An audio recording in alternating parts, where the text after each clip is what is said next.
Shalom Pak Bambang, saya mau izin bertanya. Mengapa Injil ditulis dengan bahasa Yunani? Mohon pencerahannya. Kalau Yesus itu orang Yahudi, kenapa Injil ditulis dalam bahasa Yunani? Ini pertanyaan orang-orang yang benar-benar awam, saudara-saudara.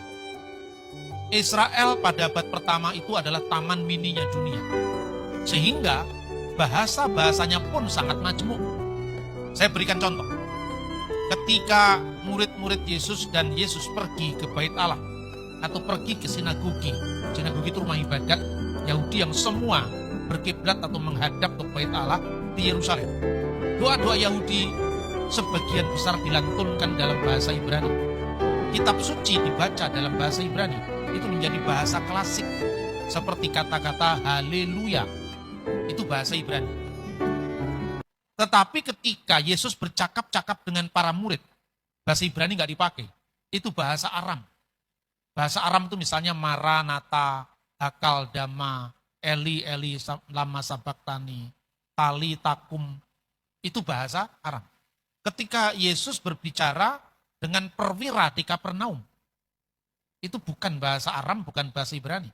Karena biasanya perwira Romawi berbicara dalam bahasa Yunani. Dan tidak ada translator di sana dalam Alkitab. Ketika Yesus berdialog dengan Pilatus, dia berdialognya dalam bahasa Yunani. Sekalipun bahasa Yunani yang dipakai, itu bahasa Yunani koine.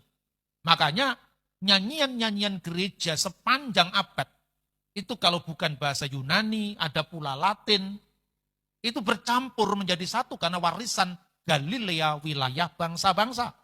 Glory, glory, haleluya. Itu Latin dan Ibrani. Glory itu adalah Gloria in excelsis Deo et in terra pac hominibus bunai voluntatis. Itu bahasa Latin.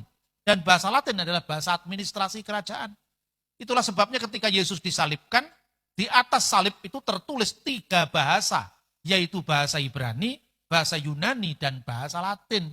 Jadi kalau sensus ketika itu dilakukan dalam bahasa Latin, pasti tertulis Yesus, bukan Yesua. Ketika Alkitab bahasa Yunani, dia tertulis misalnya Sefer Yehosua, kitab Nabi Yosua. Diterjemahkan dalam bahasa Yunani sejak abad ketiga sebelum Masehi di Alexandria, maka diterjemahkan Jesus atau Yesus. Itulah yang kita warisi sekarang.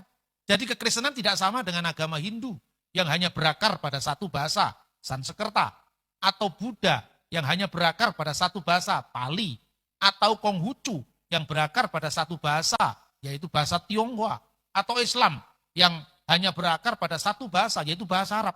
Kekristenan tidak bisa dibatasi dengan bahasa, karena dalam nubuatan Yesaya, Sang Mesias akan berkarya di seberang Yordan, jalan menuju laut, dan Galilea, wilayah bangsa-bangsa.